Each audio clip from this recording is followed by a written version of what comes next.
There is no planet B. There is no planet blah, blah, blah, blah, blah, blah, blah. This is not about some expensive, politically correct green act of bunny hugging or blah, blah, blah. Joining me from Puebla in Mexico is young climate activist Maria Reyes. Maria, thanks for talking to us. Do you agree with Greta? Yeah, of course I do. But I also believe in the importance of highlighting voices more diverse, like voices who are on the front line of the climate crisis, and especially environmental defenders who defend 80% of the biodiversity in the world. So yeah, I think that we really need to pass the mic to those who are most affected by this crisis.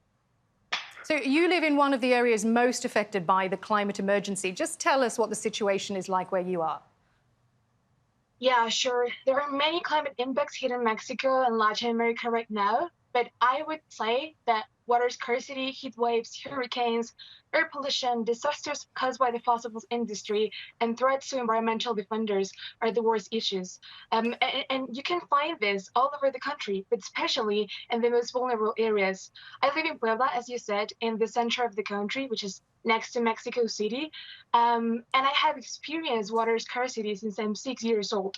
And since then, nothing has gotten better, because with the rising temperatures, droughts become more recurrent. I live in a rural area where there are different facilities of automotive industries. So we breathe their pollution every day. And when we confront them, they deny it. But we know it's true because we breathe that.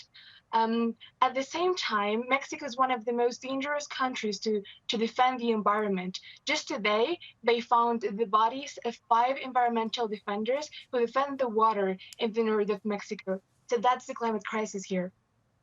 So this summit is all about attracting young people from all over the world. How can young people like you pressure governments and do more to meet, the targets on carbon emissions?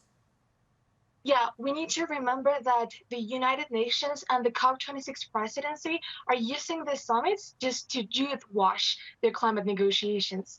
They're not there to really hear us, because if they would, there will be action already.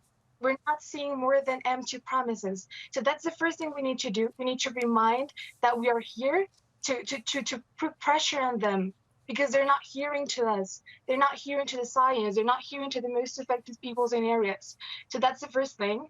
And also, we need to join the movement. We need to mobilize masses. The Fridays for Future movement is more alive now than ever. 4 days ago, we went back to the streets to demand intersectional climate justice. We would do it again on the 1st of October in Milan, on the 22nd of October for the global climate strike, but also in the first week of COP, because the real climate negotiations are not happening in this youth summit.